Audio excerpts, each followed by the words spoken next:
Hello, wishing you all a great day.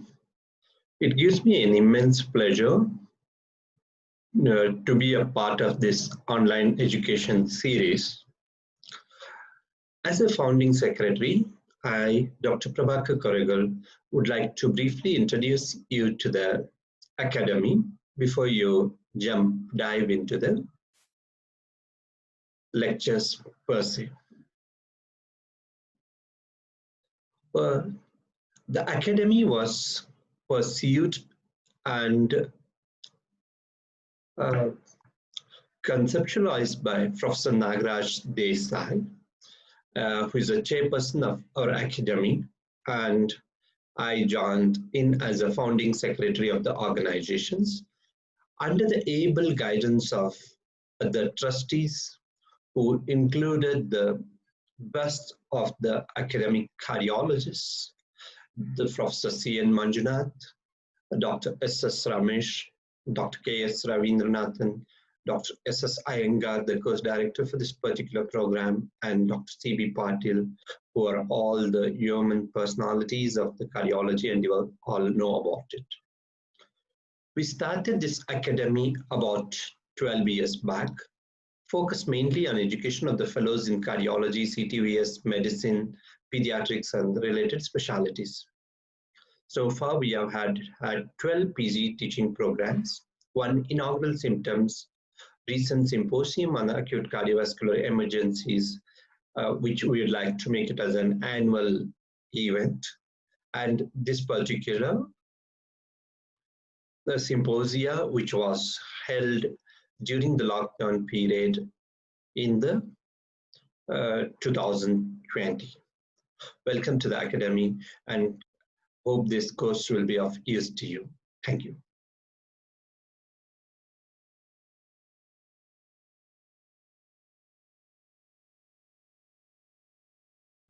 Clinical trials is a systematic investigation to find out the safety and efficacy of a new drug or maybe a new device or maybe a new strategy of treatment. So medical science is dead without any clinical trial. So in this regard, Karnataka Cardiology Academy under the leadership of Professor Dr. Nagaraj Desai has initiated a very good program totally dedicated for the clinical trial discussions, and in this program we have senior most cardiologist Dr. S.S. Iyengar, and also one of the renowned physician and also a researcher in Dr. Prem Payas, and other renowned people are going to address and discuss the entire thing A to Z about the clinical trials, because the youngsters and even the middle-aged physicians and cardiologists have to know how to conduct the clinical trials, what are the important regulatory things involved in this. Again, I repeat, the science can grow, medical science can grow only with the clinical trial. We need this database, and it is the clinical trials which really comes out with a database which define some health interventions. So attending this sort of session will also motivate many of us to take up the clinical trials, because India, as you know, has got a huge clinical material. Unfortunately, the number of trials or number of research papers, number of publications compared to China, compared to United States is less. So this sort of program is extremely important, and it motivates a lot of us. It motivates the new generation of physicians and cardiologists. Definitely, this is an excellent program initiated by Karnataka Cardiology Academy, and I wish this program all the best. My dear friends, it's a great pleasure for me to be here talking to all of you about how clinical trials have changed the face of medicine, and especially cardiology. But my focus is not going to be on telling you all the great clinical trials that have changed the science of cardiology, but rather to go into how the clinical trials developed, how they became into a science, and what goes into doing a good clinical trial. So as you all know, when we do research, we do different methods of research, which are known as research designs. And a clinical trial is one such research design. What design you use for your research project depends on the question or your research question you're trying to answer. For example, if you are looking and thinking about what is the issues of cardiovascular disease in India, a number of questions would come up in your mind. Is it really a problem in India? If it is, what is causing it? And once we know what causes it, what can we do about it? How do we treat it? How do we prevent it? And how do we deliver health care to the people who need it, health delivery? Now, to answer each of these questions, we have to use a different design. For example, if we want to know is cardiovascular disease a problem in India, we use a design called a prevalence study or a survey. If you want to study risk factors, we use a cohort study or a case control study. When we come to treatment, there are two ways you can look at treatment. Most clinical trials are trying to test a new treatment. But you can also look at treatment into how people are treating disease already with the treatments available. So each of these are different. For example, registries are also studies of treatment, but they're not testing new treatment. They're testing how people are treating treatment. So the first three types of studies, the surveys, the case control and cohort and registries, are called observational studies because we are just observing what is happening. We are not trying to interfere with the natural course of the condition. Whereas in clinical trials, we are intervening. We are doing something and hoping it will change things for the better. So clinical trials are the most important design to study interventional technology.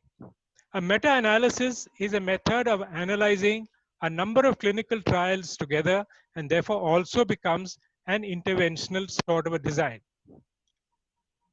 Now, the history of clinical trials as such goes back many years.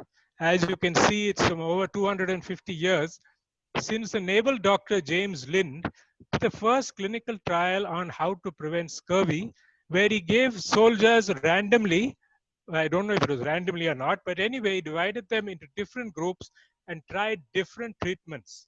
He gave them bully beef, that is dried meat. He gave some lot ship's biscuits, gave one lot rum, and he gave one lot lime juice. And he found that those who drank lime juice did not develop scurvy. So that I think is the first recorded clinical trial that we have, James Lind and the treatment of scurvy. But coming to more modern times, in 1926, Fisher did the first controlled trial in an agricultural area where he took fields on different sides of a road and treated each field with a different sort of fertilizer or some other intervention and then measured the crop output in each field. That was the more modern clinical trial. But in medicine, 1931, 5 years later, Amberson introduced the concept of randomizing patients by tossing a coin. Those who had heads were given the active medicine, in this case, a gold compound called cyanochrysine, and those who got tails got nothing. So this was the first clinical trial in modern medicine. But the actual classical first clinical trial is considered to be the MRC trial of streptomycin in tuberculosis using random number generation. And this was done by Sir Austin Bradford Hill, who is considered the father of modern clinical trials. In 1946, he took 107 patients with pulmonary tuberculosis and he gave one arm streptomycin injections and the other arm received bed rest, which was the standard treatment at that time. And he looked at the outcome after 6 months. And there was such a remarkable improvement in the streptomycin arm that streptomycin was established and was the first successful treatment which was established through clinical trials. Now, when a drug comes up, and now we know everybody is looking for treatments for the coronavirus, You can't take a drug and say, okay, let's start doing clinical trials and give it to the people. Even if President Trump says so, we can't really do it. We have to go through certain steps. First, you have to develop the molecule. And in modern science, they actually engineer the molecule to match the kind of receptor that they need, and therefore have a good idea before they start what kind of compound they are looking for. The next step is to do animal studies, both for benefit as well as for toxicities. And only then you come to clinical trials. This is a basic design of a clinical trial. You take a group of people with, say, a risk factor. In this case, in this diagram, it's high cholesterol. You want to test, let us say, a statin. And randomly, you give one half of the people a statin, that's a treatment arm. And the other arm, you do not give statin. So this is the basic design of a clinical trial. And by following people for a certain period of time, which may be a few weeks in a very serious and fatal disease, to a few years in the usual kind of diseases we deal with in cardiology, you count how many had the event, in this case, in ischemic heart disease episode, in each of the arms, and then you can figure out whether your treatment actually reduced the disease or did not reduce the disease. There are three key words in a clinical trial. One is control. That means there must be a control arm. You cannot only give your test treatment and say, oh, we had so fewer number of MIs. You have to have a comparator arm. Secondly, once you have more than one arm, which patient gets which intervention must be randomly done so that there is no bias introduced patients that get a treatment. And ideally, but not always, it should be so that neither the patient nor the researcher knows what intervention that patient is getting. This is ideal, but not always possible depending on the intervention itself. People say, why random RCT is needed? You know, there were discoveries in medicine long before. Only now we are all talking of RCTs, random clinical trials. But look at medicine. When penicillin came out, it was a game changer in those days for infectious disease. There was no clinical trial. It was a single-arm study of policemen who had staph sepsis. They were given penicillin. Mortality came down from 100%, which is what is expected from staph sepsis in those days, to 20%. And there was nobody felt there's any need to do a clinical trial. But nowadays we don't have that scenario except in a few cases, very rare. Mostly we have the bottom line. We have streptokinase in thrombolysis and myocardial infarction. We get 15% benefit, 25% benefit, still very valuable. But you will not be able to see it unless you do a good random clinical trial. The second reason for clinical trial is that diseases recover on their own. Hepatitis, for example, recovers on its own. In viral hepatitis, 90% of people recover. So if you give some patient some herbal product and say, oh, the patient recovered, does that mean that the herbal product has led to the recovery? We can't say unless we do a clinical trial. So this establishes why clinical trials are needed to establish any treatment in modern medicine. Clinical trials are different phases, and I'm not going to spend too much time here. Phase 0 and 1 are when we study them mostly in normal people. We are actually not studying the benefit that much. We are studying to see that safe in humans. We are studying to see what the blood levels they get, the pharmacokinetics and the pharmacodynamics. They are usually small studies and they run for a short period of time. When you come to phase 2, then we start using the drug on people on whom we actually would use it, people with disease. But in phase 2 trials, we are actually doing dose ranging. We use 2 or 3 doses and try and see at the end of this trial, what would be the best dose for this particular product, which combines safety and efficacy. In phase 2 trials, usually they run for about a year or 2. We don't measure outcomes. We don't measure number of MIs, number of strokes, but we measure whether the drug has reduced cholesterol, reduced blood sugar, or reduced blood pressure. That is, we look for efficacy, not the actually clinical endpoints. And then the main trial, which most of us read about, are phase 3 trials where we take the dose which the phase 2 threw up and then treat it. You expose a large number of patients with the disease in a pattern as close as possible, but not always exactly, to regular clinical practice. We run the period over a number of years, and we actually count whether it prevents, not just reduces blood cholesterol, but actually reduces numbers of events, numbers of MIs, number of deaths, number of strokes. And the last phase, phase 4, is after the drug is approved, it is put into the market, and now thousands and thousands of people use it, and we get another chance to reassess its efficacy and safety. I'll give you an example. We are for the last 10 years or more, we are studying or doing trials with a product called Polycap, which is a polypill containing aspirin, simvastatin, ramipril, atenolol, and hydrochlorothiazide in the prevention of cardiovascular disease. The first study done on this in 2010 or 9 was by the company which studied the blood levels of the drug, the pharmacokinetics and the pharmacodynamics. So that was then. We then moved to a phase 2 study. We did 2 studies by which we checked and confirmed that the drug in fact reduces cholesterol, reduces blood pressure, and reduces the platelet activity. We did 2 studies, one with a single dose, half dose, and then we increased it and did it with a full dose. And now we are doing the last phase 3 clinical trial. I'll give you a little more examples on that. For example, in the left-hand side, you will see the single dose, the TIPS one, where we saw that there was a reduction in LDL cholesterol, diastolic blood pressure, and sorry, something came in the way. But we found, therefore, it actually did reduce what we wanted it to reduce, but the reduction was less than we wanted.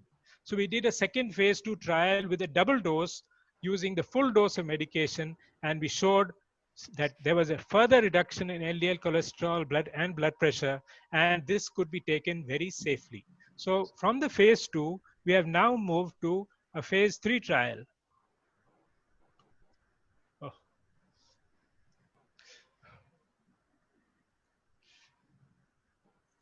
Okay, a phase 3 trial, which I'll come to shortly, in which we are going to actually count the number of events. Now, when we are wanting to do a clinical trial, we have to go through certain steps. We have to have an idea in our mind, the hypothesis. The study hypothesis is very important.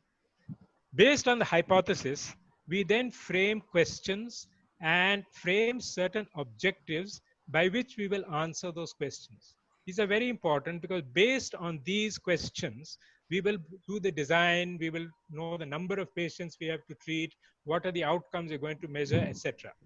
Then the study subjects. We're going to have to see what are the kind of patients we're going to study and how many patients we're going to study. We come then to the intervention. What exactly are we going to do?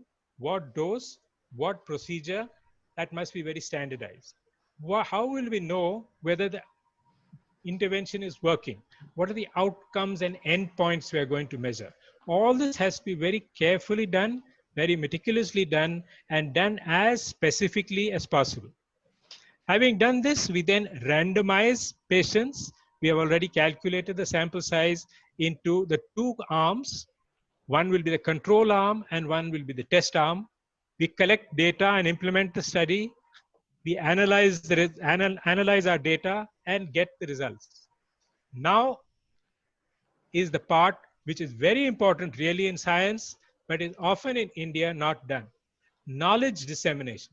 We must make sure that we publish our findings, whether positive or whether they disappointed us, so that people know what we have studied. And if it is successful, we must follow through by making sure or trying our best that it is actually implemented.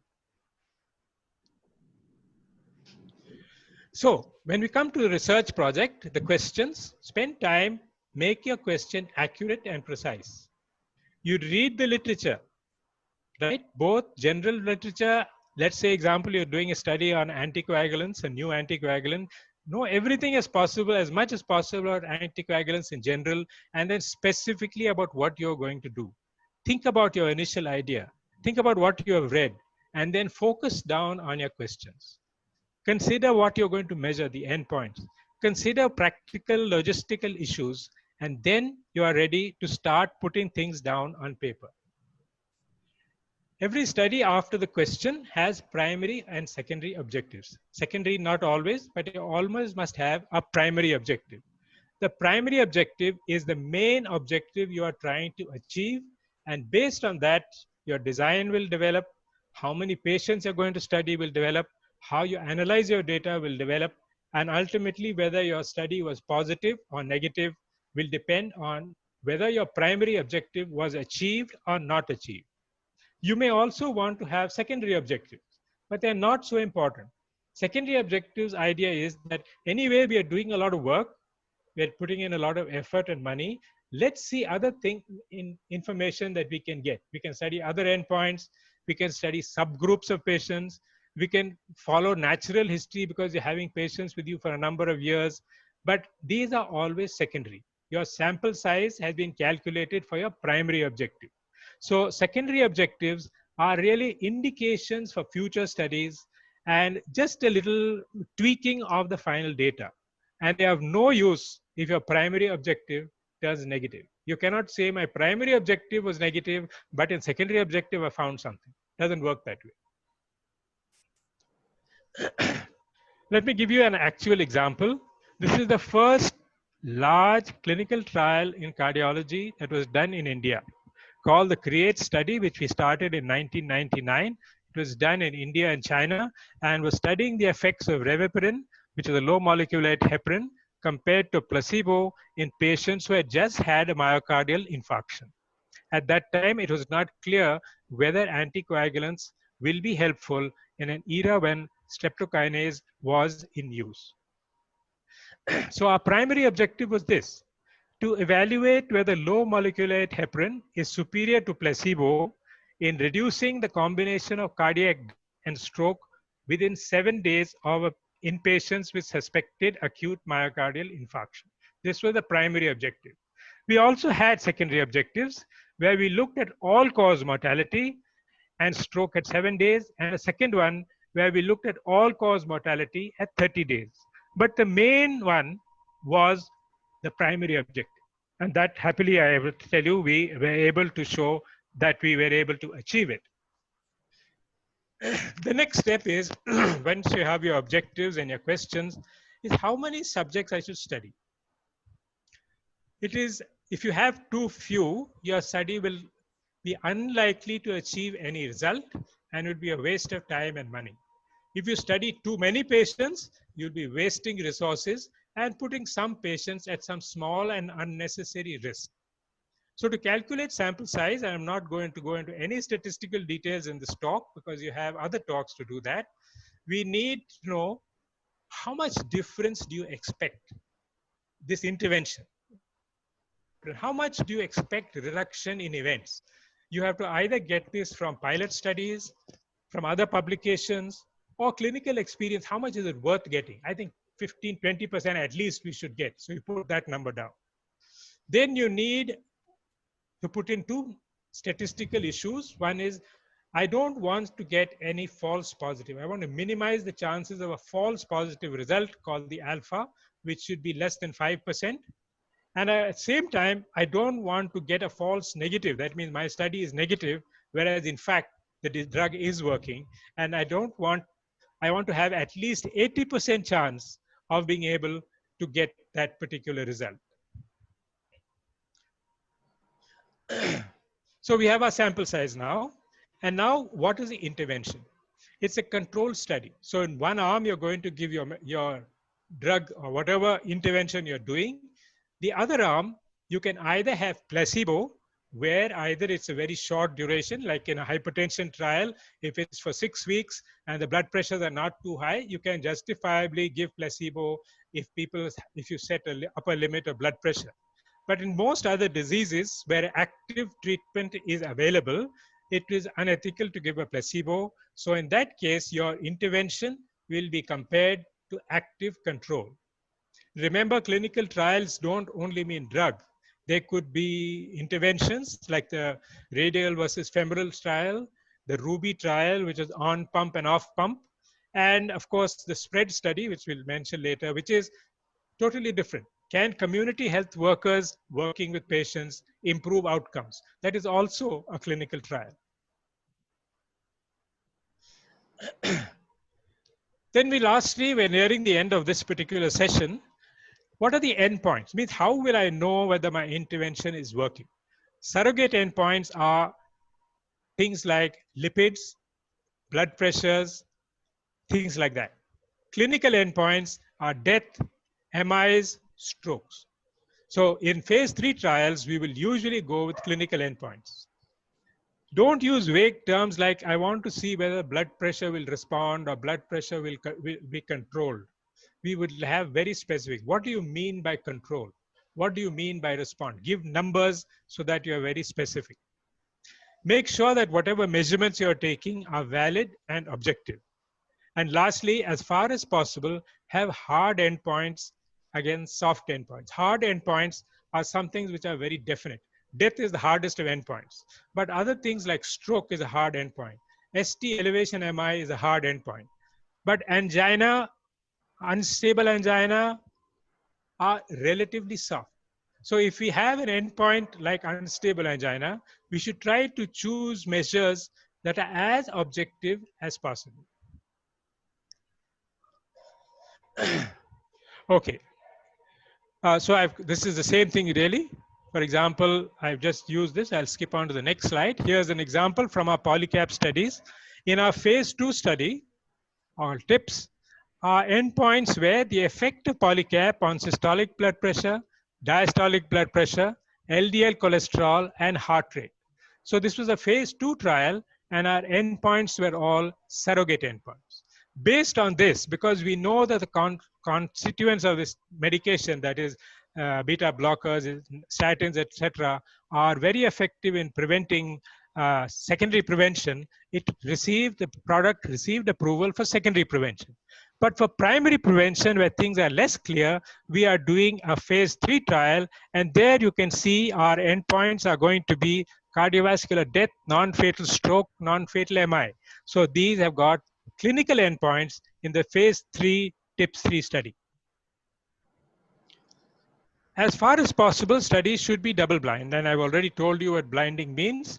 You use a placebo or some other method by which neither the patient nor the investigator knows what exactly the patient is getting. At times, it can be difficult. For example, if you're comparing the medication versus a procedure, or certain medications greatly make a change, like beta blockers cause a drop in heart rate, people can make out.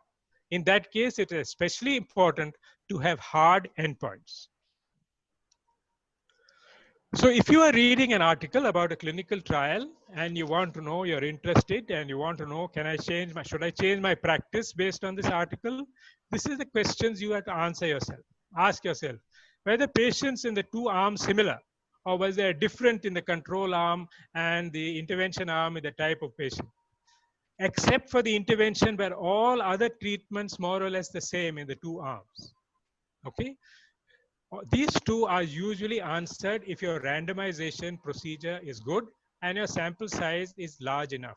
Then the two arms will balance out, eliminate bias.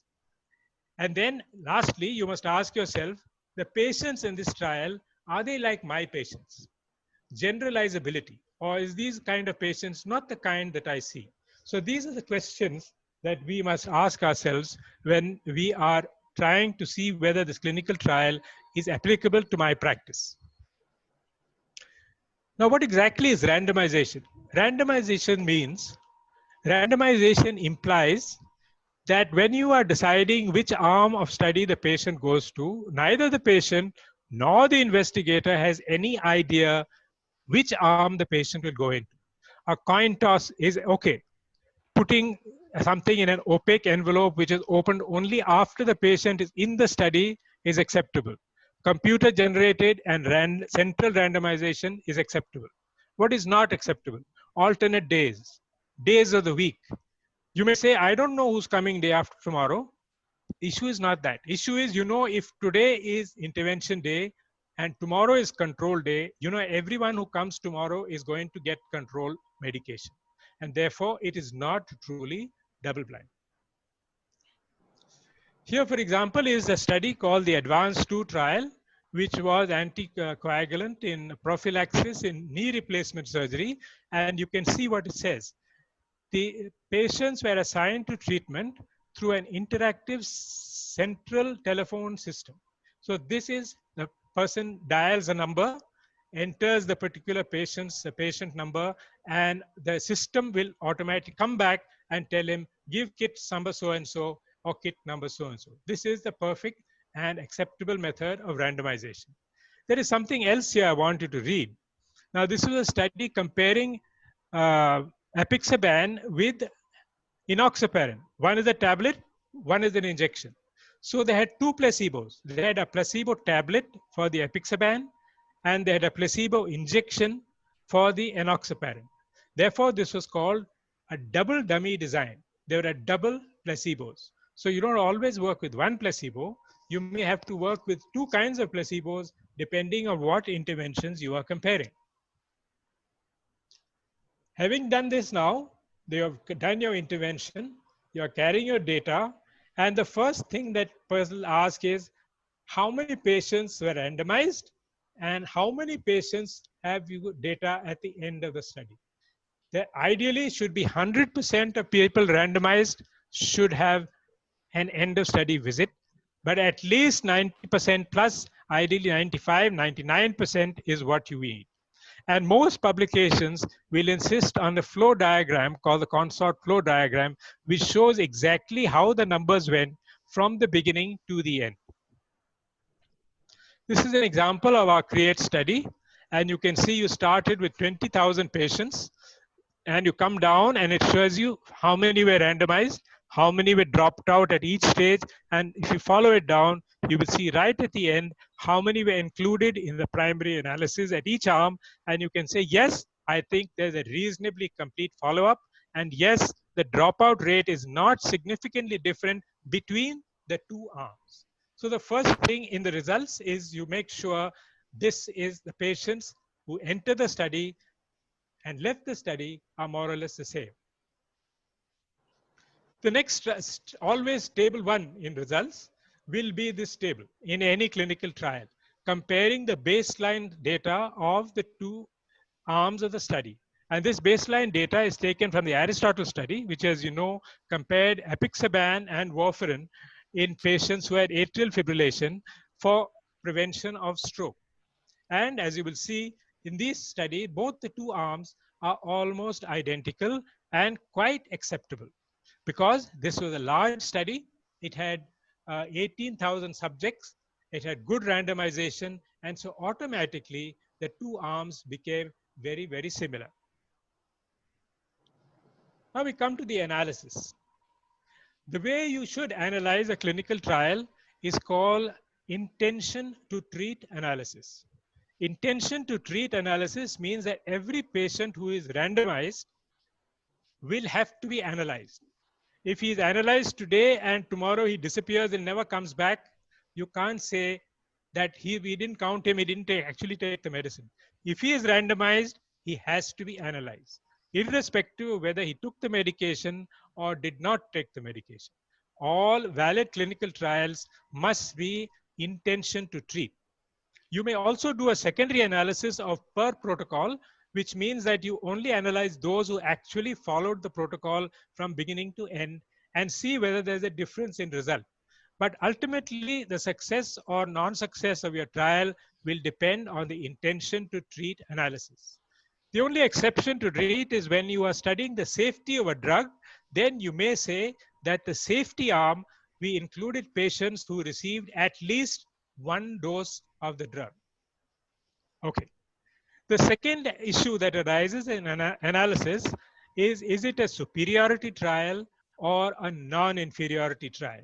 Now, I'm not going to spend time here because I have another talk with you tomorrow on non-inferiority trials, except to say that the majority of trials are superiority trials where you're trying to show that your intervention is superior to what happens in the control arm.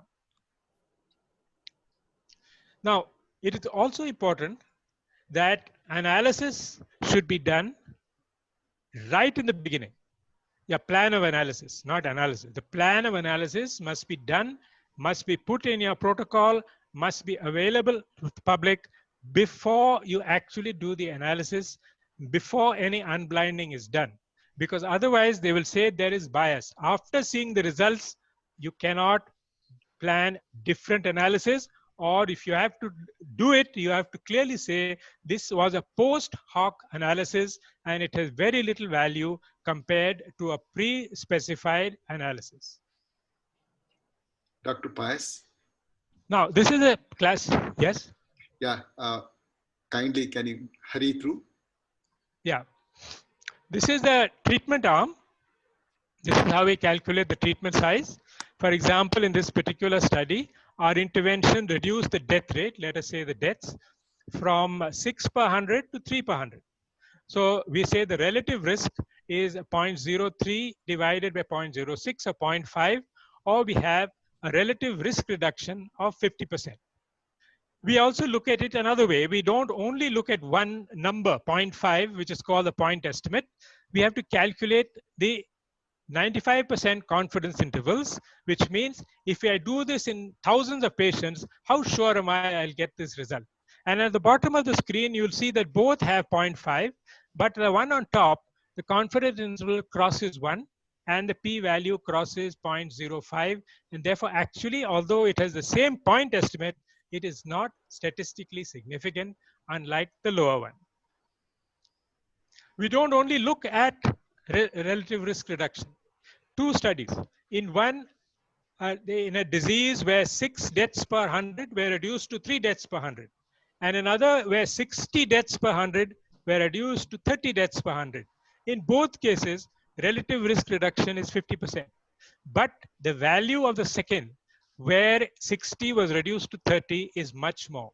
Because as you can see, if you the number needed to treat is down to 3.3. That means for every 3 or 4 patients you treat, you save 1 life.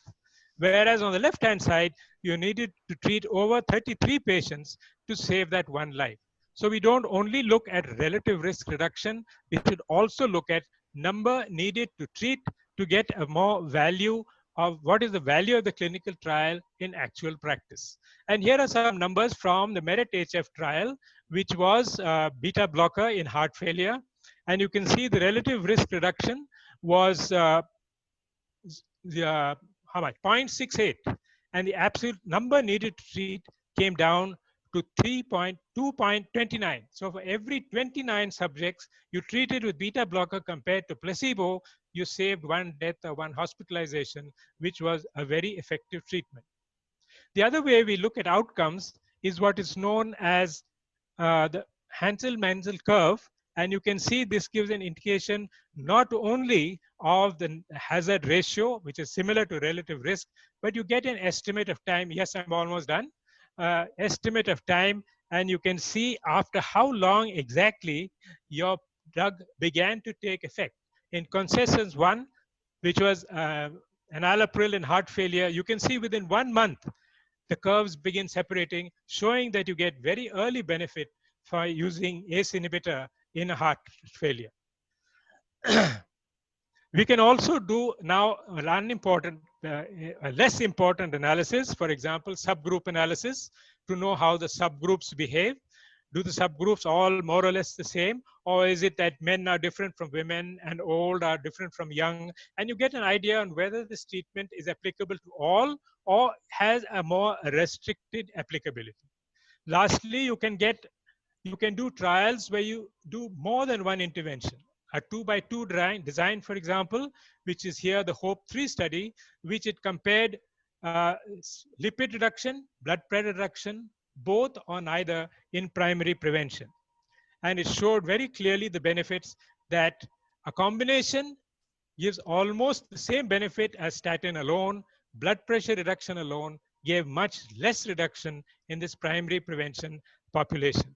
So we are now doing TIPS 3, and we have got 5,700 studies, subjects. Our results were due now, but now it's been postponed to the end of September. And there we're actually doing a 3x3 design of the polycap, aspirin, and vitamin D. And finally, I will just leave you with this last to give you an idea that clinical trials do not only mean medicines, clinical trials mean other things. And this is the result in a paper of the spread study in the Lancet, in which it showed that community health workers which interacted with patients after an acute ACS produced a remarkable reduction in risk factors and even on intervention. And similarly, the HOPE-4 trial, which was in Malaysia, using a polypill and community health workers, as you can see in the slide, showed significant reduction in various risk factor levels within 1 year of the intervention. So let me end by saying we are all clinicians. I hope many of us want to be researchers. Are there any tensions in being both a researcher and a clinician? Not really, but we must always keep it in mind what the WMA, the World Medical Association, says: a physician shall always act in the patient's best interest when providing medical care.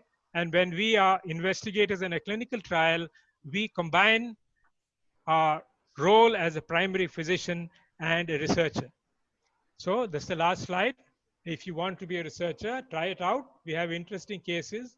Keep records, read the literature, spend a little time each week, team up with other people, and go for it. Thank you very much.